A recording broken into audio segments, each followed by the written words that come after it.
Hello, അപ്പോൾ നമ്മൾ last വീഡിയോയിൽ ഡിസ്കസ് ചെയ്തിരുന്നത് നമ്മുടെ 7th സ്റ്റാൻഡേർഡ് സയൻസിൻ്റെ ഫസ്റ്റ് ചാപ്റ്ററിൻ്റെ ഫസ്റ്റ് പാർട്ടായിരുന്നു നമ്മൾ ഓൾറെഡി ഡിസ്കസ് ചെയ്തത്.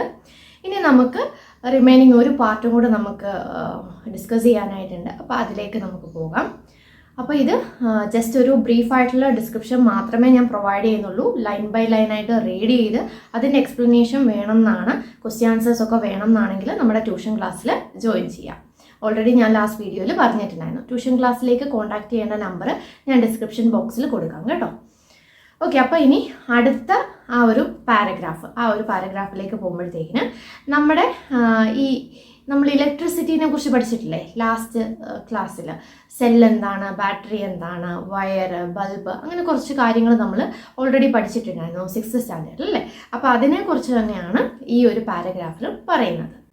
അപ്പോൾ ഈ ഒരു പാരഗ്രാഫിൽ നമ്മൾ എന്താണ് ഡിസ്കസ് ചെയ്യുന്നതെന്ന് വെച്ചാൽ കുറച്ച് എക്സ്പെരിമെൻറ്റ്സ് നമ്മൾ ചെയ്യുന്നുണ്ട്. ഇലക്ട്രിക് ബാറ്ററീസ്, ലാമ്പ്, വയർ, അങ്ങനത്തെ കുറച്ച് സാധനങ്ങളൊക്കെ വെച്ചിട്ട് കുറച്ച് എക്സ്പെരിമെൻറ്റ്സ് ഒക്കെ നമ്മൾ ചെയ്ത് നോക്കുന്നുണ്ട്. അപ്പോൾ എല്ലാം ഇലക്ട്രിസിറ്റിയുമായിട്ട് റിലേറ്റഡ് ആണ്. പിന്നെ അതേപോലെ തന്നെ ഇവരിവിടെ ചോദിക്കുന്ന ഒരു ക്വസ്റ്റ്യൻ ഉണ്ട്. ഒരു ലാമ്പ് ഗ്ലോ ചെയ്യണമെങ്കിൽ ആ ലാമ്പ് എന്ത് മെറ്റീരിയൽ കൊണ്ട് നിർമ്മിച്ചതായിരിക്കണം എന്ന്. അപ്പോൾ ഈ ഒരു സാഹചര്യത്തിൽ നമ്മൾ ഈ മെറ്റീരിയൽസിനെ രണ്ടായിട്ട് ഡിവൈഡ് ചെയ്യുന്നുണ്ട്, മെറ്റൽസ് എന്നും നോൺ മെറ്റൽസ് എന്നും. അപ്പോൾ ഈ ചാപ്റ്റർ പഠിക്കുമ്പോഴത്തേക്ക് ഞാൻ പറഞ്ഞല്ലോ, ഓരോ ചാപ്റ്റേഴ്സിൻ്റെ ബ്രീഫായിട്ടുള്ള എക്സ്പ്ലനേഷൻസ് ആണ് ഇവർ ഈ ഓരോരോ പാരഗ്രാഫിൽ കൊടുത്തിരിക്കുന്നത്. അപ്പോൾ ഈ ചാപ്റ്റർ പഠിക്കുമ്പോഴത്തേക്കിന് നമ്മൾ എന്താണ് മെറ്റൽസ്, എന്താണ് നോൺ മെറ്റൽസ്, ഏത് തരം മെറ്റീരിയൽ യൂസ് ചെയ്യുമ്പോഴത്തേക്കിനാണ് ഈ ഇലക്ട്രിസിറ്റി കണ്ടക്ട് ചെയ്യാനായിട്ട് അല്ലെങ്കിൽ ഇലക്ട്രിസിറ്റി പാസ് ചെയ്യുന്നത്, അപ്പോൾ അങ്ങനത്തെ കാര്യങ്ങളൊക്കെ നമ്മൾ ഡീറ്റെയിൽ ആയിട്ട് ആ ഒരു ചാപ്റ്ററിൽ പഠിക്കുന്നതായിരിക്കും. പിന്നെ ഇവിടെ പറയുന്ന ഒരു കാര്യം എന്ന് വെച്ചാൽ, ഇപ്പം ബാറ്ററി യൂസ് ചെയ്തിട്ട് റൺ ചെയ്യുന്ന ടോർച്ചില്ലേ, ബാറ്ററി വെച്ച് യൂസ് ചെയ്യുന്ന അല്ലെങ്കിൽ ബാറ്ററി ഇട്ട് കഴിഞ്ഞ് വർക്ക് ചെയ്യുന്ന ടോർച്ചുകളുണ്ട്. അപ്പോൾ ഈ ബാറ്ററി യൂസപ്പ് ആയി കഴിയുമ്പോഴത്തേക്കും അല്ലെങ്കിൽ അത് തീർന്നു പോയി കഴിയുമ്പോഴത്തേക്കിന് എന്താണ് സംഭവിക്കുന്നത്, അല്ലെങ്കിൽ അതെങ്ങനെയാണ് തീർന്നു പോകുന്നത്, ഒരു ബാറ്ററി എങ്ങനെയാണ് വർക്ക് ചെയ്യുന്നത്, അപ്പോൾ അങ്ങനെയുള്ള കാര്യങ്ങളെക്കുറിച്ച് നമ്മൾ ഈ ഒരു ചാപ്റ്ററിൽ പഠിക്കും. പിന്നെ അതേപോലെ തന്നെ നമുക്ക് ചുറ്റും ധാരാളം ചേഞ്ചസ് ഉണ്ട്. റിവേഴ്സിബിൾ ആയിട്ടുള്ള ചേഞ്ചസും ഉണ്ട്, ഇറിവേഴ്സിബിൾ ആയിട്ടുള്ള ചേഞ്ചസും ഉണ്ട്. അതായത് ഇപ്പോൾ ഒരു ചേഞ്ച് സംഭവിക്കുകയാണെങ്കിൽ അതിനെ നമുക്ക് ആ ഒരു ചേഞ്ചിനെ നമുക്ക് റിവേഴ്സ് ചെയ്യാൻ പറ്റും, അതായത് തിരിച്ചതിനെ അതിൻ്റെ ആ ഒറിജിനൽ ഫോമിലേക്ക് മാറ്റാൻ പറ്റും. അങ്ങനെയാണെങ്കിൽ അതിനെ പറയുന്ന പേര് റിവേഴ്സിബിൾ ചേഞ്ചസ് എന്നാണ്. ഇനി ഇറിവേഴ്സിബിൾ ചേഞ്ചസ് എന്ന് പറഞ്ഞാൽ ഒരിക്കൽ ആ ഒരു ചേഞ്ച് സംഭവിച്ചതിന് ശേഷം ഒരിക്കലും അതിൻ്റെ ആ ഒരു ഒറിജിനൽ സ്റ്റേറ്റിലേക്ക് നമുക്ക് റിട്ടേൺ ചെയ്യാനായിട്ട് അല്ലെങ്കിൽ തിരിച്ച് റിവേഴ്സ് ചെയ്യാനായിട്ട് സാധിക്കത്തില്ല. അപ്പോൾ അങ്ങനെയുള്ള ചേഞ്ചസിനെ പറയുന്ന പേര് ഇറിവേഴ്സിബിൾ ചേഞ്ചസ് എന്ന്. അപ്പോൾ നമുക്ക് ചുറ്റുമുള്ള ആ ഒരു ചേഞ്ചസിനെ നമുക്ക് റിവേഴ്സിബിൾ എന്നും ഇറിവേഴ്സിബിൾ എന്നും കാറ്റഗറൈസ് ചെയ്യാനായിട്ട് പറ്റും. അതേപോലെ തന്നെ ഈ എല്ലാ മെറ്റീരിയൽസിനെയും നമുക്ക് മെറ്റൽസ് ആയിട്ടും നോൺ മെറ്റൽസ് ആയിട്ടും നമുക്ക് കാറ്റഗറൈസ് ചെയ്യാനായിട്ട് പറ്റും. അപ്പോൾ അതിനെക്കുറിച്ചാണ് ഈ ഒരു പാരഗ്രാഫിൽ ഡിസ്കസ് ചെയ്തിരിക്കുന്നത്. ഇനി നെക്സ്റ്റ് പാരഗ്രാഫിൽ എന്താണ് ഡിസ്കസ് ചെയ്യുന്നതെന്ന് വെച്ചാൽ, ബാറ്ററീസ് ഇതേപോലെ യൂസ്ഡ് അപ്പ് ആവും, അതായത് തീർന്നു പോകുന്നു. പിന്നെ ഐസ് മെൽറ്റ് ചെയ്ത് വാട്ടറായിട്ട് മാറുന്നു, ഫ്രൂട്ട്സ് റൈപ്പൺ ചെയ്യുന്നു, റോക്സ് ബ്രേക്ക് ചെയ്ത് പെബിൾസ് ആയി മാറുന്നു. ഇതെല്ലാം നമുക്ക് ചുറ്റും സംഭവിക്കുന്ന ഓരോരോ ചേഞ്ചസ് ആണ്. അതായത് ചേഞ്ചസിനെ കുറിച്ച് കൂടുതൽ മനസ്സിലാക്കാൻ വേണ്ടിയിട്ട് കുറച്ച് എക്സാമ്പിൾസ് ഇവിടെ നമുക്ക് തന്നിരിക്കുന്നതാണ്. അപ്പോൾ ഈ പറയുന്ന കാര്യങ്ങളെല്ലാം, അതായത് ഈ ബാറ്ററി യൂസ്ഡ് അപ്പ് ആവുന്ന ആയിക്കോട്ടെ, അല്ലെങ്കിൽ ഐസ് വാട്ടറായിട്ട് മാറുന്ന ആയിക്കോട്ടെ, അല്ലെങ്കിൽ ഒരു ഫ്രൂട്ട് റൈപ്പൺ ചെയ്ത് വരുന്ന ആയിക്കോട്ടെ, അല്ലെങ്കിൽ റോക്സ് പെബിൾസ് ആയിട്ട് വലിയ വലിയ പാറകൾ ചെറിയ ചെറിയ ഉരുളൻ കല്ലുകളായിട്ട് പൊട്ടി പൊട്ടി പോകുന്നതായിക്കോട്ടെ, ഇതെല്ലാം നമുക്ക് ചുറ്റുമുള്ള ചേഞ്ചസ് ആണ്. അപ്പം എന്ത് തരം ചേഞ്ചസ് ആണ് ഇതൊക്കെ? ഇതിലേതൊക്കെയാണ് റിവേഴ്സിബിൾ, ഏതൊക്കെയാണ് ഇറിവേഴ്സിബിൾ? ഇപ്പം ഞാൻ പറഞ്ഞ ആ ഒരു ഡെഫിനിഷൻ വെച്ചിട്ട് തന്നെ നമുക്ക് ഓൾമോസ്റ്റ് ഇതിനെ കാറ്റഗറൈസ് ചെയ്യാനായിട്ട് പറ്റും. ഈ ചേഞ്ചസിനെ നമുക്ക് കാറ്റഗറൈസ് ചെയ്യാൻ പറ്റും. ഏതൊക്കെയാണ് റിവേഴ്സിബിൾ എന്നും ഏതൊക്കെയാണ് ഇറിവേഴ്സിബിൾ എന്നും നമുക്ക് ഓൾറെഡി കാറ്റഗറൈസ് ചെയ്യാൻ പറ്റും. ഇനി ഈ ചേഞ്ചസ് ഒക്കെ വളരെ പെട്ടെന്ന് തന്നെ സംഭവിക്കുന്നതാണോ, അല്ലെങ്കിൽ കാലങ്ങളെടുത്ത്, അതായത് ഒരുപാട് വർഷങ്ങളെടുത്ത് നടക്കുന്ന ചേഞ്ചസ് ഉണ്ടോ? അതായത് എന്തോരം പെട്ടെന്നാണ് അല്ലെങ്കിൽ എന്തോരം വേഗത്തിലാണ് ഈ പറയുന്ന ചേഞ്ചസ് ഒക്കെ നടക്കുന്നത്. അപ്പോൾ ചില ചേഞ്ചസ് നമ്മൾ നോക്കുകയാണെങ്കിൽ വെരി ഫാസ്റ്റ് അല്ലെങ്കിൽ മിനിറ്റ്സ് കൊണ്ട് നമ്മുടെ ചുറ്റും നടക്കുന്ന ചേഞ്ചസ് ഉണ്ട്. ഇല്ലാണ്ട് നമ്മൾ വർഷങ്ങളോളം എടുത്ത് കുറേ മാറ്റങ്ങൾ വരുന്ന അല്ലെങ്കിൽ അങ്ങനത്തെ കുറേ ചേഞ്ചസ് ഉണ്ട്. അപ്പോൾ അതിനെ ഈ ആ ഒരു വേഗത അനുസരിച്ചിട്ടും ഈ ചേഞ്ചസ് ഫാസ്റ്റ് ആയിട്ടുള്ളതുമുണ്ട്, സ്ലോ ആയിട്ടുള്ളതുമുണ്ട്. അങ്ങനെ ഒരു വേഗത്തെ അനുസരിച്ച് നോക്കുകയാണെങ്കിലും ചേഞ്ചസിൽ വ്യത്യാസമുണ്ട്. ഇനിയിപ്പോൾ നമ്മൾ ഇതിനകത്ത് ഡിസ്കസ് ചെയ്യുന്ന ഈ ഒരു പാരഗ്രാഫിൽ ഡിസ്കസ് ചെയ്യുന്നത് ഹീറ്റിനെ കുറിച്ചാണ്. അതായത് എങ്ങനെയാണ് ഈ ഐസിനെ മെൽറ്റ് ചെയ്ത് വാട്ടർ ആക്കുന്നത്, അല്ലെങ്കിൽ ഈ ഗ്ലേസിയേഴ്സ് ഇല്ലേ, ഗ്ലേസിയേഴ്സിനെ എങ്ങനെയാണ് മെൽറ്റ് ചെയ്യുന്നത്. അപ്പോൾ ആ ഒരു ഹീറ്റിൻ്റെ ഫ്ലോയെക്കുറിച്ച് നമ്മൾ ഈ ഒരു ചാപ്റ്ററിൽ പഠിക്കുന്നുണ്ട്. മീൻസ് ഇതിൻ്റെ മെയിൻ ചാപ്റ്ററിൽ നമ്മൾ പഠിക്കുന്നുണ്ട്. അപ്പോൾ ആ ഐസിൻ്റെ മെൽറ്റിംഗ് ആയിക്കോട്ടെ അല്ലെങ്കിൽ ഗ്ലേസിയേഴ്സിൻ്റെ ആ ഒരു മെൽറ്റിംഗ് ആയിക്കോട്ടെ, അപ്പോൾ അതിനെക്കുറിച്ചൊക്കെ നമ്മൾ ഡിസ്കസ് ചെയ്യുന്നുണ്ട്. പിന്നെ വാട്ടറിനെ കുറിച്ച് നമ്മൾ ഡിസ്കസ് ചെയ്യുന്നുണ്ട്. നമുക്കറിയാം നമ്മുടെ എർത്തിനെ ബ്ലൂ പ്ലാനറ്റ് എന്നാണ് അറിയപ്പെടുന്നത് പോലും. കാരണം അതിൻ്റെ 71%, അതായത് കൂടുതൽ ഭാഗവും വാട്ടർ കൊണ്ട് കവർ ചെയ്തിരിക്കുന്നുണ്ട്. ആ ഒരു ബ്ലൂയിഷ് കളറാണ് ഈ എർത്തിനുള്ളത്. അപ്പോൾ അത്രയധികം വാട്ടറാണ് നമ്മുടെ എർത്തിൽ വരുന്നത്. അപ്പോൾ ഈ വാട്ടർ അത് സണ്ണിൻ്റെ ആ ഒരു ചൂട് കാരണം അത് ഹീറ്റപ്പ് ആയതിനു ശേഷം അത് ഇവാപ്രേറ്റ് ചെയ്ത് പോകുന്നു. പിന്നീട് അതെന്താ സംഭവിക്കുന്നത്, കണ്ടൻസേഷനും കാര്യങ്ങളും ഒക്കെ നടന്നതിന് ശേഷം പ്രസിപ്പിറ്റേഷൻ, അതായത് മഴ ആയിട്ട് അത് തിരിച്ച് ഭൂമിയിലേക്ക് തന്നെ വരുന്നു. ഈ ഒരു കാര്യം നമുക്ക് എല്ലാവർക്കും അറിയാം അല്ലേ? കാരണം എങ്ങനെയാണ് മഴ ഉണ്ടാവുന്നത് എന്നുള്ള ചെറുതിലേ മൂലം നമ്മൾ വീട്ടിൽ നിന്ന് ആരെങ്കിലും പറഞ്ഞിട്ടായാലും അല്ലെങ്കിൽ സ്കൂളിൽ നിന്നൊക്കെ ആണെങ്കിലും നമ്മൾ കേട്ടിട്ടുണ്ട് അല്ലേ? പിന്നെ വേറൊരു ഇമ്പോർട്ടൻ്റ് ആയിട്ടുള്ള അല്ലെങ്കിൽ കുറച്ച് അമേസിങ് ആയിട്ടുള്ള ഒരു കാര്യം എന്താണെന്ന് വെച്ചാൽ, ഇപ്പോൾ ഇവിടെ മഴ പെയ്യുന്നു. ആ മഴ പെയ്യാനായിട്ടുള്ള വെള്ളം എന്ന് പറയുന്നത് ഇവിടുന്ന് തന്നെ ഇവാപറേറ്റ് ചെയ്ത് പോയതായിരിക്കണം എന്നില്ല. ഇപ്പം നമ്മുടെ ഇന്ത്യൻ ഓഷ്യനിൽ നിന്ന് വാട്ടർ ഇതേപോലെ ഇവാപറേറ്റ് ചെയ്ത് പോകുന്നു. അത് നമ്മുടെ ഇന്ത്യയിലോ അല്ലെങ്കിൽ ഈ പരിസര പ്രദേശങ്ങളിലോ മാത്രമേ മഴയായിട്ട് പെയ്യാവൂന്നില്ല. അത് വേറെ ഏതെങ്കിലും ഒരു സ്ഥലത്ത് പോയിട്ടായിരിക്കും മഴയായിട്ട് പെയ്യുന്നത്. അതാണ് എവിടെയൊക്കെയോ ഇവാപറേഷൻ നടക്കുന്നു, അത് പിന്നീട് വേറെ എവിടെയൊക്കെയോ മഴയായിട്ട് തിരിച്ചെത്തുന്നു. അതൊരു ഇൻട്രസ്റ്റിംഗ് ആയിട്ടുള്ളൊരു ഫാക്റ്റുമാണ്. ഇനി അടുത്ത പേജിലെ ഫസ്റ്റ് പാരഗ്രാഫ് നമ്മൾ നോക്കുകയാണെങ്കിൽ, ഈ ചേഞ്ചസ് എന്ന് പറയുന്നത് നമ്മുടെ ചുറ്റുമുള്ളത് മാത്രമാണോ? നമ്മുടെ ബോഡിയിലും ചേഞ്ചസ് ഒക്കെ ഉണ്ടാകാറില്ലേ എന്നാണ് ചോദിക്കുന്നത്. ഇപ്പം നമ്മുടെ വീട്ടിൽ അനിയന്മാരോ അനിയത്തിമാരോ ഒക്കെ ഉണ്ടെങ്കിൽ നമുക്കറിയാം, ഓരോ വർഷം ചെല്ലുമ്പോഴത്തേക്കിനും അവർക്ക് പൊക്കം വെക്കുന്നു, വണ്ണം വെക്കുന്നു, ഒരുപാട് ചേഞ്ചസ് വരുന്നത് നമുക്കറിയാം അല്ലേ? അല്ലെങ്കിൽ ഇപ്പം നമ്മുടെ ബോഡി തന്നെ ശ്രദ്ധിച്ച് നോക്കുകയാണെങ്കിൽ ഇപ്പം നമുക്ക് വരുന്ന മാറ്റങ്ങൾ നമുക്ക് അങ്ങനെ പെട്ടെന്ന് മനസ്സിലാക്കാനായിട്ട് പറ്റത്തില്ല. അതുകൊണ്ടാണ് ഈ ഇളയ ആളുകളെ ഒന്ന് നോക്കാനായിട്ട് ശ്രദ്ധിക്കാനായിട്ട് ഞാൻ പറഞ്ഞത്. ഇപ്പം നമ്മളിൽ തന്നെയാണെങ്കിലും നമ്മളും ബിഗ് ബോയ് ആയി അല്ലെങ്കിൽ ബിഗ് ഗേൾ ആയി എന്നൊക്കെ ചെറുതിലേ കേൾക്കാറില്ലേ, പൊക്കമൊക്കെ വെച്ചു എന്നൊക്കെ നമ്മൾ കേൾക്കാറുണ്ട് അല്ലേ? അപ്പം അങ്ങനെ ഒരുപാട് ചേഞ്ചസ് നമ്മുടെ ബോഡിയിലാണെങ്കിലും സംഭവിക്കാറുണ്ട്. ഇനിയിപ്പം ഈ ചേഞ്ചസ് എന്ന് പറയുന്നത് ഇപ്പോൾ ഓരോ ടൈം അനുസരിച്ച് നോക്കുമ്പോഴത്തേക്കിന് അല്ലെങ്കിൽ ഈ ഫോട്ടോഗ്രാഫ്സ് ഒക്കെ എടുത്ത് നോക്കുകയാണെങ്കിൽ നമുക്ക് നന്നായിട്ട് മനസ്സിലാക്കാനായിട്ട് പറ്റും. ഡെയിലി ഇങ്ങനെ ഒരുപാട് മാറ്റങ്ങൾ ഇങ്ങനെ സംഭവിച്ചുകൊണ്ടിരിക്കുന്നുണ്ട്. ഇനിയിപ്പോൾ ഈ ചേഞ്ചസ് നമ്മളിൽ മാത്രമാണോ ഉള്ളത്? അല്ല, നമ്മുടെ പെറ്റ് ആനിമൽസ്, ഇപ്പം നമ്മൾ വീട്ടിൽ പെറ്റ് ആനിമൽസിനെ വളർത്താറില്ലേ? ചെറിയ പട്ടിക്കുട്ടി ആദ്യം ഇത്തിരി ഉണ്ടായി, പിന്നെ അത് വളർന്ന് വലിയ പട്ടിക്കുട്ടിയായിട്ട് മാറും ഇല്ലേ? അപ്പോൾ അങ്ങനെ പെറ്റ് ആനിമൽസിൽ, അതാണ് നമുക്ക് ചുറ്റുമുള്ള എല്ലാ ആനിമൽസിലും ഈ പറയുന്ന പോലെ ചേഞ്ചസ് സംഭവിക്കുന്നുണ്ട്. അപ്പോൾ ഈ ചേഞ്ചിൻ്റെ മെയിനായിട്ടുള്ള കാര്യം എന്താ? നമ്മൾ നന്നായിട്ട് ഫുഡ് കഴിക്കുന്നുണ്ട് അല്ലേ? ഫുഡ് കഴിച്ചാൽ മാത്രമേ ഹെൽത്തി ആയി വരത്തുള്ളൂ എന്ന് വീട്ടിലെപ്പോഴും പറയാറുണ്ട് അല്ലേ? ബിഗ് ബോയ് ആവണമെങ്കിൽ നല്ലപോലെ ഹെൽത്തി ആയിട്ട് ഫുഡ് കഴിച്ച് എന്നൊക്കെ കേൾക്കാറില്ലേ? അപ്പോൾ അതാണ്, നമ്മൾ ഈ ഫുഡ് കഴിക്കുമ്പോഴത്തേക്കിനാണ് നമുക്കതിന് വേണ്ടുന്ന എനർജി കിട്ടുന്നത്. ആ എനർജി വെച്ചിട്ടാണ് നമുക്ക് ഓടാനും ചാടാനും നടക്കാനും ഒക്കെ കഴിയുന്നത്, ഈ എനർജി കൊണ്ടിട്ടാണ്. അത് പോരാണ്ട് തന്നെ നമ്മുടെ ബോഡിയിൽ ഒരുപാട് ചേഞ്ചസ് നടക്കുന്നുണ്ട്. അതിനും നമ്മളെ സഹായിക്കുന്നത് ഈ ഫുഡാണ്. ഇനി പ്ലാന്റ്സിൻ്റെ കാര്യം പറയുകയാണെങ്കിൽ, നമ്മൾ ഈ പറഞ്ഞ പോലെ ചേഞ്ചസ് വരുന്നുണ്ട്. അതായത് നമ്മൾ ബ്രീത്ത് ചെയ്യുന്നുണ്ട്, നമ്മൾ ഫുഡ് കഴിക്കുന്നുണ്ട്. ഈ ഫുഡ് ഉണ്ടല്ലോ, ഈ ഫുഡിൽ നിന്നുള്ള ന്യൂട്രിയൻസ് നമ്മുടെ ബോഡിയുടെ എല്ലാ സ്ഥലത്തേക്കും ഇത് എത്തിക്കണം അല്ലേ? നമ്മൾ കഴിക്കുന്ന ആ ഫുഡിൽ നിന്നുള്ള ന്യൂട്രിയൻസ് എല്ലാ സ്ഥലത്തേക്കും എത്തിക്കുന്ന ആരുടെ ജോലിയാണെന്നറിയോ? ബ്ലഡിൻ്റെ ജോലിയാണ് കേട്ടോ. അപ്പോൾ അതിനെക്കുറിച്ചൊക്കെ നമുക്ക് പഠിക്കാം. അപ്പം ബ്ലഡാണ് ഈ പറയുന്ന ന്യൂട്രിയൻസ്, നമ്മൾ കഴിക്കുന്ന ഫുഡിൽ നിന്നുള്ള ന്യൂട്രിയൻസ് എല്ലാ ബോഡി പാർട്സിലേക്കും എത്തിക്കുന്നത്. അതേപോലെ തന്നെ നമ്മൾ ബ്രീത്ത് ചെയ്യുന്നുണ്ട്. ബ്രീത്ത് ചെയ്യാണ്ട് നമുക്ക് ജീവിക്കാൻ പോലും സാധിക്കത്തില്ല. അപ്പോൾ ഈ ബ്രീത്തിങ് എന്ന് പറയുന്നതും അല്ലെങ്കിൽ ഫുഡിൻ്റെ ഇൻടേക്കും പ്ലാന്റ്സിലുമുണ്ടോ? പ്ലാന്റ്സിനും ഫുഡിൻ്റെ ഒക്കെ ആവശ്യമുണ്ടോ? അല്ലെങ്കിൽ പ്ലാന്റ്സും ബ്രീത്ത് ചെയ്യാറുണ്ടോ? അപ്പോൾ അങ്ങനെയുള്ള കാര്യങ്ങളും നമ്മൾ ഈ ഒരു ചാപ്റ്ററിൽ ഡിസ്കസ് ചെയ്യുന്നുണ്ട്. എങ്ങനെയാണ് പ്ലാന്റ്സ് ബ്രീത്ത് ചെയ്യുന്ന ആരെങ്കിലും കണ്ടിട്ടുണ്ടോ? കാണാനൊന്നും പറ്റത്തില്ല, പക്ഷേ പ്ലാന്റ്സും ബ്രീത്ത് ചെയ്യും കേട്ടോ. പിന്നെ പ്ലാന്റ്സിൻ്റെ ഫുഡ് അത് നമ്മൾ ചെറിയ ക്ലാസ്സിലേ പഠിച്ചിട്ടുണ്ട്. ഫോട്ടോസിന്തസിസ് എന്താണെന്നും ഫോട്ടോസിന്തസിസ് വഴി പ്ലാന്റ്സ് എങ്ങനെയാണ് ഫുഡ് സിന്തസൈസ് ചെയ്യുന്നതെന്നും അങ്ങനത്തെ കുറേ കാര്യങ്ങൾ നമ്മൾ കുഞ്ഞിലേ പഠിച്ചിട്ടുള്ളതാണ്. അപ്പോൾ അതുകൊണ്ട് അതിൽ നമുക്ക് കൺഫ്യൂഷനൊന്നുമില്ല. പിന്നെ പ്ലാന്റ്സിൻ്റെ ബ്രീത്തിങ്ങിൽ മാത്രമേ നമുക്കൊരു ചെറിയ ഡൗട്ട് ഉണ്ടായിരുന്നുള്ളൂ. ഡൗട്ടൊന്നും വേണ്ട കേട്ടോ, പ്ലാന്റ്സും ബ്രീത്ത് ചെയ്യാറുണ്ട്. ഇനി ഇവിടെ എന്താ പറഞ്ഞിരിക്കുന്നതെന്ന് ചോദിച്ചാൽ നമ്മുടെ എർത്തിൽ ഒരുപാട് കാര്യങ്ങൾ നമ്മൾ ഓൾറെഡി ചേഞ്ചസിനെ കുറിച്ച് പറഞ്ഞു. അപ്പോൾ ഇങ്ങനെ ഒരുപാട് കാര്യങ്ങൾ ഒരു ബാലൻസിലാണ് സംഭവിക്കുന്നത്. അതിപ്പോൾ ഈ മാറ്റങ്ങളായിക്കോട്ടെ, അല്ലെങ്കിൽ ഫോട്ടോസിന്തസിസ് ആയിക്കോട്ടെ, ബ്രീത്ത് ചെയ്യുന്നതായിക്കോട്ടെ, എല്ലാം ഒരു ബാലൻസിലാണ് സംഭവിക്കുന്നത്. അതേപോലെ തന്നെ പുതിയ പുതിയ ഓർഗാനിസംസ് ഡെവലപ്പ് ആവുന്നത്, ഓൾറെഡി എക്സിസ്റ്റിംഗ് ആയിട്ടുള്ള ഓർഗാനിസംസ് ഡെഡ് ആവുന്നത്, അതെല്ലാം ഒരു ബാലൻസിലാണ് ഈ എർത്തിലെ എല്ലാ കാര്യങ്ങളും നടക്കുന്നത്. ഇനി ഈ ഒരു ടെക്സ്റ്റ് ബുക്കിൽ നമ്മൾ ഇനിയും പഠിക്കാൻ പോകുന്നത് ടൈമിനെ കുറിച്ച് നമ്മൾ പഠിക്കുന്നുണ്ട് കേട്ടോ. നമ്മൾ എല്ലാ കാര്യങ്ങളും ടൈം അനുസരിച്ചിട്ട് ചെയ്യുന്നവരാണ്. കൃത്യസമയത്ത് സ്കൂളിലേക്ക് പോകുന്നു, അത് കഴിഞ്ഞ് തിരിച്ചു വരുന്നു.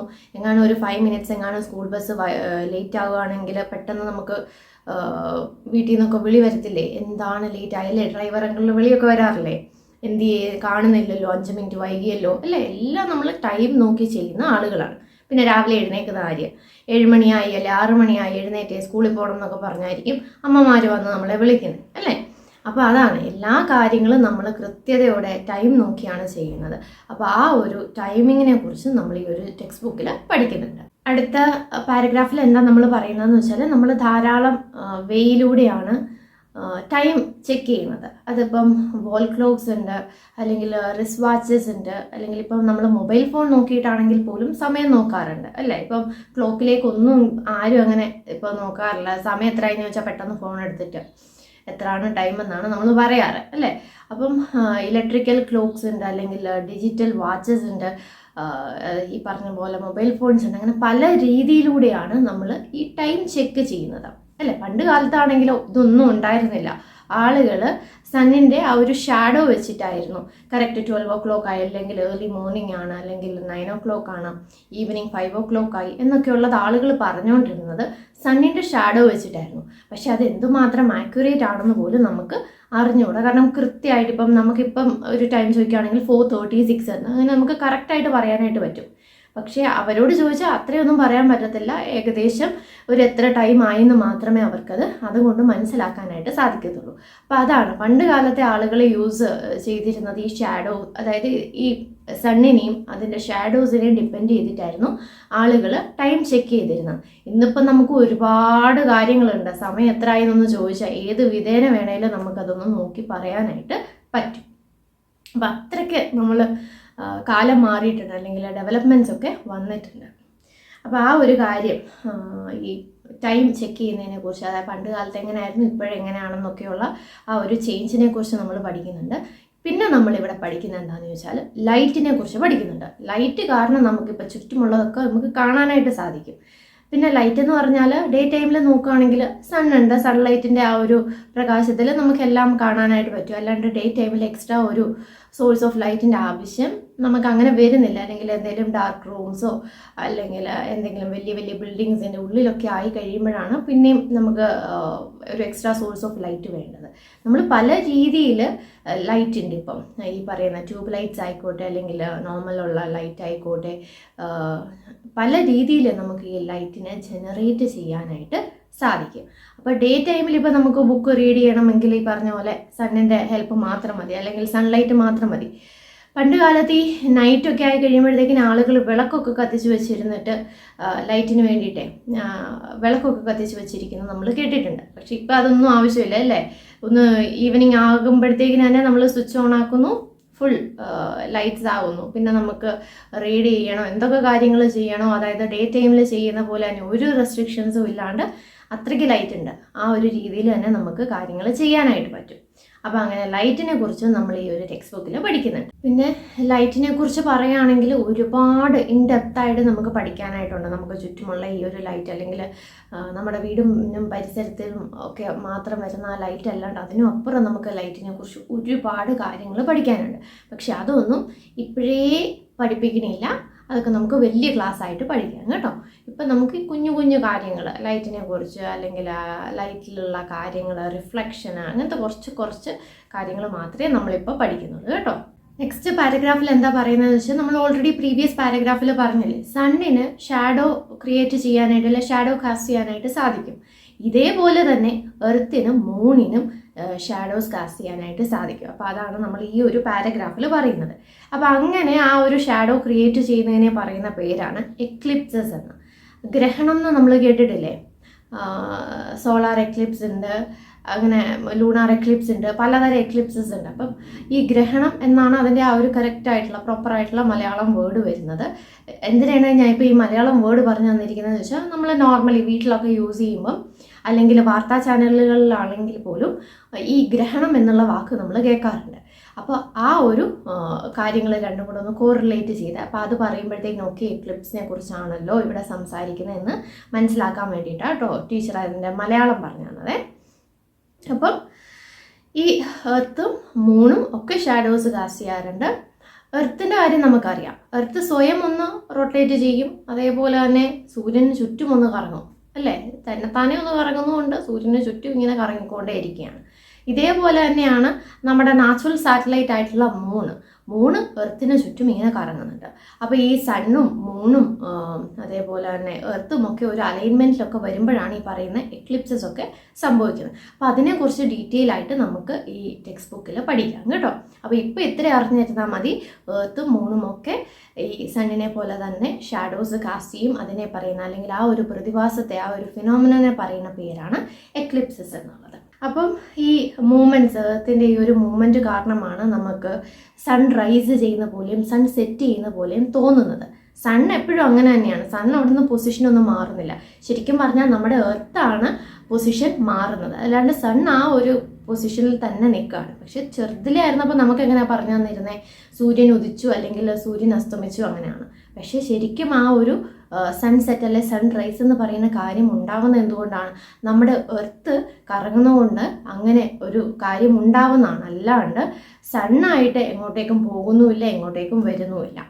അപ്പോൾ അങ്ങനെ ആ ഒരു സൺറൈസ്, സൺസെറ്റ്, അങ്ങനത്തെ കുറച്ച് കാര്യങ്ങൾ. പിന്നെ ഈ എർത്തിൻ്റെ മൂവ്മെൻറ്റ്സ്, ആ മൂവ്മെൻറ്റ്സ് കാരണം എന്തൊക്കെ കാര്യങ്ങളാണ് സംഭവിക്കുന്നത്. അപ്പോൾ അങ്ങനത്തെ കുറേ കാര്യങ്ങളുണ്ട്. ഇപ്പോൾ എർത്ത് സ്പിൻ ചെയ്യുന്ന പോലെ ഇതൊക്കെ കേൾക്കുമ്പോൾ നമ്മുടെ തലയും സ്പിൻ ചെയ്യുന്നുണ്ട് അല്ലേ? അയ്യോ എന്തൊക്കെ കാര്യങ്ങളാണ് നമുക്ക് ചുറ്റും ഈ നടക്കുന്നത്. അല്ലെങ്കിൽ യൂണിവേഴ്സിൽ തന്നെ നോക്കുകയാണെങ്കിൽ എന്തോരം കാര്യങ്ങളാണ് ഈ സംഭവിക്കുന്നത് എന്ന് ഓർത്തിട്ട് നമ്മുടെ തലയും ചെറുതായിട്ടൊന്ന് കറങ്ങുന്നുണ്ട്. പക്ഷേ ഒന്ന് ഓർത്ത് നോക്കിക്കേ, നമുക്ക് ഇതുപോലെ ചിന്തിക്കാനായിട്ടുള്ള ആ ഒരു കഴിവുള്ളതുകൊണ്ടാണ് നമ്മുടെ തല ഇപ്പോൾ ചെറുതായിട്ടൊന്ന് ചുറ്റിയത്. അപ്പോൾ കുറച്ച് നല്ലതിന് വേണ്ടിയിട്ടാണെങ്കിലും തല ചുറ്റുന്നത് നല്ലതാണ് അല്ലേ? അപ്പം ഈ എർത്തിനെ കുറിച്ചും മൂണിനെ കുറിച്ചും പിന്നെന്താ സണ്ണിനെ കുറിച്ചൊക്കെ നമ്മൾ ഡീറ്റെയിൽ ആയിട്ട് പഠിക്കും. അപ്പോൾ ആ ഹെഡിൻ്റെ സ്പിന്നിങ് ഒക്കെ അങ്ങ് മാറിക്കോളും കേട്ടോ. അപ്പം നമുക്കൊക്കെ ഒരുപാട് കാര്യങ്ങൾ ചിന്തിക്കാനായിട്ട് നമുക്ക് നല്ലപോലെ കാര്യങ്ങളെക്കുറിച്ച് തിങ്ക് ചെയ്ത് അതിൻ്റെ കാര്യങ്ങളൊക്കെ മനസ്സിലാക്കി എടുക്കാനായിട്ടുള്ള ഒരു കഴിവ് നമുക്ക് തന്നിട്ടുണ്ട്. അത് വേറെ ആർക്കും കൊടുത്തിട്ടില്ല അല്ലേ? ഇങ്ങനെ ഇത്രയധികം ചിന്തിച്ചു കൂട്ടാനായിട്ടുള്ള കഴിവ് മനുഷ്യന്മാർക്ക് മാത്രമാണ് അത് കൊടുത്തിരിക്കുന്നത്. അങ്ങനെ നമ്മൾ നമ്മുടെ ഈ ഫസ്റ്റ് ചാപ്റ്ററിൻ്റെ ഓൾമോസ്റ്റ് എൻഡിലേക്ക് എത്തിയിരിക്കുകയാണ്. ഇനി എൻഡിൽ നമുക്കൊരു ആക്ടിവിറ്റിയാണ് കൊടുത്തിരിക്കുന്നത്. ഓൾറെഡി നമ്മളോട് പറഞ്ഞിട്ടുണ്ടായിരുന്നു ധാരാളം എക്സ്പെരിമെൻറ്റ്സ് നമുക്കുണ്ട്, ഒരുപാട് ചിന്തിക്കാനായിട്ടുള്ള അവസരങ്ങൾ നമുക്ക് പ്രൊവൈഡ് ചെയ്യുന്നുണ്ട്, ഒരുപാട് ക്വസ്റ്റ്യൻസ് നമ്മുടെ മനസ്സിലേക്ക് ഈ ഒരു ടെക്സ്റ്റ് ബുക്ക് വായിക്കുമ്പോഴത്തേക്കിന് ക്രിയേറ്റ് ചെയ്യപ്പെടും. അതിൻ്റെ ഉത്തരങ്ങൾ തേടി നമ്മൾ തന്നെ ഇറങ്ങും. എന്നിട്ട് നമ്മൾ ഭാവിയിൽ ഒരു സയൻറ്റിസ്റ്റ് ആയിട്ടോ അങ്ങനെ എന്തെങ്കിലുമൊക്കെ ആയിട്ട് മാറട്ടെ എന്ന് വരെ ഈ ഒരു ടെക്സ്റ്റ് ബുക്കിൻ്റെ ഫസ്റ്റ് പാർട്ട് വായിച്ചപ്പോൾ നമുക്ക് മനസ്സിലായിട്ടുണ്ടായിരുന്നു അല്ലേ? അപ്പോൾ അതേപോലെ തന്നെ ഒരുപാട് എക്സ്പെരിമെൻറ്റ്സ് ഉണ്ട്, ഒരുപാട് നമുക്ക് ചിന്തിക്കാനായിട്ട് സാധിക്കും. പിന്നെ ക്വസ്റ്റ്യൻ ചോദിക്കുന്നത് മാത്രം സ്റ്റോപ്പ് ചെയ്യരുത്, ക്വസ്റ്റ്യൻസ് ഇങ്ങനെ ചോദിച്ചുകൊണ്ടേയിരിക്കുക. അതാണ് നമ്മുടെ സയൻസ് പഠിക്കാനായിട്ടുള്ള ഈസി ആയിട്ടുള്ളൊരു വേ എന്ന് പറയുന്നത്. അപ്പോൾ ഇനി ഇവിടെ കൊടുത്തിരിക്കുന്നത് ലാസ്റ്റ് എൻഡിങ്ങിൽ ഒരു ആക്ടിവിറ്റി കൊടുത്തിട്ടുണ്ട്. ആ ആക്ടിവിറ്റിയോട് കൂടിയിട്ട് നമ്മുടെ ഈ ഫസ്റ്റ് ചാപ്റ്റർ അവസാനിക്കുകയാണ് കേട്ടോ. അപ്പോൾ ഈ ഒരു ആക്ടിവിറ്റിയോട് കൂടി നമ്മുടെ ഈ ചാപ്റ്റർ എൻഡ് ചെയ്യാണ്. ആക്ടിവിറ്റി എങ്ങനെയാണ് ചെയ്യേണ്ടതെന്നുള്ളത് ഞാൻ നിങ്ങൾക്ക് പറഞ്ഞു തരാം കേട്ടോ. അപ്പോൾ നിങ്ങൾ തന്നെ ചെയ്തിട്ട് ഇതിൻ്റെ എന്താണ് സംഭവം എന്നുള്ളത് കണ്ടുപിടിക്കണം കേട്ടോ. അപ്പോൾ ഇവിടെ ഇത്രയേ ഉള്ളൂ. നമുക്ക് കുറച്ച് ആൻസേഴ്സ് തന്നിട്ടുണ്ട്. ആൻസേഴ്സ് തന്നിട്ട് നമ്മളോട് അതിനുള്ള ക്വസ്റ്റ്യൻസ് കണ്ടെത്താനായിട്ടാണ് ചോദിച്ചിരിക്കുന്നത്. സാധാരണ എങ്ങനെയാണ്, നമുക്ക് ഇവർ ടെക്സ്റ്റ് ബുക്കിൻ്റെ എൻഡ് ഒക്കെ ആകുമ്പോഴത്തേക്കിന് കുറേ ക്വസ്റ്റ്യൻസ് വരും. നമ്മൾ പിന്നെ ടെക്സ്റ്റ് ബുക്കൊക്കെ വായിച്ച് അല്ലെങ്കിൽ ആ ഒരു നോളജ് വെച്ചിട്ട് നമ്മൾ അതിന് ആൻസേഴ്സ് ചെയ്യാണ് പതിവ്. ഇപ്പോൾ നമ്മുടെ ഈ ടെക്സ്റ്റ് ബുക്ക്, അതായത് ഈ ചാപ്റ്ററിൻ്റെ സ്റ്റാർട്ടിങ് മുതൽ ക്വസ്റ്റ്യൻസ് ചോദിക്കുക എന്ന് പറഞ്ഞിട്ട് പെട്ടെന്ന് ഇങ്ങോട്ട് വന്നൊരു ക്വസ്റ്റ്യൻസ് തന്നിട്ട് അതിന് ആൻസർ കണ്ടുപിടിക്കാൻ പറഞ്ഞാൽ അത് ഫെയർ ആവില്ലല്ലോ അല്ലേ? അപ്പോൾ അതുകൊണ്ട് നമ്മുടെ ആ ഒരു ക്വസ്റ്റ്യൻ ചോദിക്കുന്ന ആ ഒരു കേപ്പബിലിറ്റി ഇൻക്രീസ് ചെയ്യാൻ വേണ്ടിയിട്ടാണ് ഇവർ ഓൾറെഡി ഇവിടെ ആൻസേഴ്സ് തന്നിട്ടുണ്ട്. നമ്മൾ അതിന് പറ്റുന്ന കുറച്ച് ക്വസ്റ്റ്യൻസ് അങ്ങോട്ട് എഴുതി വെച്ചാൽ മതി കേട്ടോ. അപ്പോൾ അങ്ങനെ നമുക്ക് കുറച്ച് 4 ക്വസ്റ്റ്യൻസ് കണ്ടുപിടിക്കാനായിട്ടുള്ള ഒരു ആക്ടിവിറ്റിയാണ് ഈ തന്നിരിക്കുന്നത്. ഇപ്പോൾ ഒരു ഈസി ആയിട്ടുള്ളൊരു കാര്യം ഞാൻ പറഞ്ഞുതരാം കേട്ടോ. ആ 42 എന്ന് ലാസ്റ്റ് വന്നോ, ആൻസർ 42 ആണ്. അപ്പോൾ ആ 42 കിട്ടണം എന്നുണ്ടെങ്കിൽ എന്തായിരിക്കും ക്വസ്റ്റ്യൻ? ഒന്നുകിൽ അത് എന്തെങ്കിലും അഡീഷൻ ബേസ്ഡ് ആയിട്ടുള്ള ഒരു ക്വസ്റ്റ്യൻ നമുക്ക് ചെയ്യാം, അല്ലെങ്കിൽ എന്തെങ്കിലും സബ്ട്രാക്ഷൻ ബേസ്ഡ് ആയിട്ടുള്ള ഒരു ക്വസ്റ്റ്യൻ, അതായത് 50 - 8 എന്ന് പറഞ്ഞ ആൻസർ 42 ആയില്ലേ. അപ്പോൾ അങ്ങനെ ആ ഈ തന്നിരിക്കുന്ന ആൻസേഴ്സ് വരുന്ന രീതിയിൽ എന്ത് ക്വസ്റ്റ്യൻ ആണ് നമ്മൾ ക്രിയേറ്റ് ചെയ്യേണ്ടത്, അത്ര ഇവിടെ നമ്മൾ ചെയ്താൽ മതി. അപ്പോൾ ഇങ്ങനെയാണ് നമ്മൾ ക്വസ്റ്റ്യൻസ് ചോദിച്ചുകൊണ്ടേയിരിക്കേണ്ടത്, അല്ലെങ്കിൽ ക്വസ്റ്റ്യൻ ചോദിക്കാനായിട്ടുള്ള ആ ഒരു ഇൻഫ്ലുവൻസ് ആയിട്ട് തന്നെ ഇതിനെ കണ്ടാൽ മതി, അല്ലെങ്കിൽ അതിന് വേണ്ടുന്ന ഒരു പ്രചോദനമായിട്ട് നമ്മളിതിനെ കണക്കാക്കുക.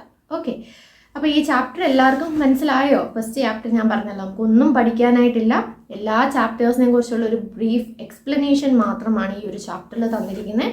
വളരെ സിമ്പിൾ ആയിട്ടുള്ളൊരു ചാപ്റ്ററാണ്. നന്നായിട്ട് വായിച്ച് നോക്കുക, എന്നിട്ട് ഈ ആക്ടിവിറ്റി ചെയ്യാനും മറക്കരുത് കേട്ടോ. കാരണം നമുക്ക് ക്വസ്റ്റ്യൻസ് ചോദിക്കാനായിട്ടുള്ള ആ ഒരു കഴിവുണ്ടാവണ്ടേ. അപ്പോൾ അതിന് വേണ്ടിയിട്ട് ആക്ടിവിറ്റി ചെയ്യാൻ മറക്കല്ലേ. പിന്നെ നമ്മുടെ ട്യൂഷൻ ക്ലാസ്സിൽ ജോയിൻ ചെയ്യാത്ത കുട്ടികളാണെങ്കിൽ ഡിസ്ക്രിപ്ഷൻ ബോക്സിൽ കോൺടാക്ട് നമ്പർ ഉണ്ട്, അപ്പോൾ അതിലേക്ക് ജോയിൻ ചെയ്യാം. നമുക്കപ്പോൾ ഡീറ്റെയിൽഡ് ആയിട്ടുള്ള ക്ലാസ്സസും ക്വസ്റ്റ്യൻ ആൻസേഴ്സും റിവിഷൻസും ടെസ്റ്റ് പേപ്പേഴ്സും ഒക്കെ നമുക്ക് റിവിഷൻ ക്ലാസ്സിൽ പ്രൊവൈഡ് ചെയ്യാനായിട്ട് സാധിക്കും. നമ്മൾ CBSE എല്ലാ ക്ലാസ്സുകളിലും പഠിക്കുന്ന കുട്ടികൾക്ക് ഓൺലൈൻ ട്യൂഷൻ ക്ലാസ് എടുക്കുന്നുണ്ട്. അപ്പോൾ അതായത് നിങ്ങളുടെ ചേട്ടന്മാരെയും ചേച്ചിമാരെയും അനിയന്മാരെയും അനിയത്തിമാരെയും കസിൻസിനോടും ഒക്കെ ഇത് പറയണം കേട്ടോ. അപ്പോൾ അങ്ങനെ എല്ലാവരും നമ്മുടെ ട്യൂഷൻ ക്ലാസ്സിൽ ജോയിൻ ചെയ്യാം.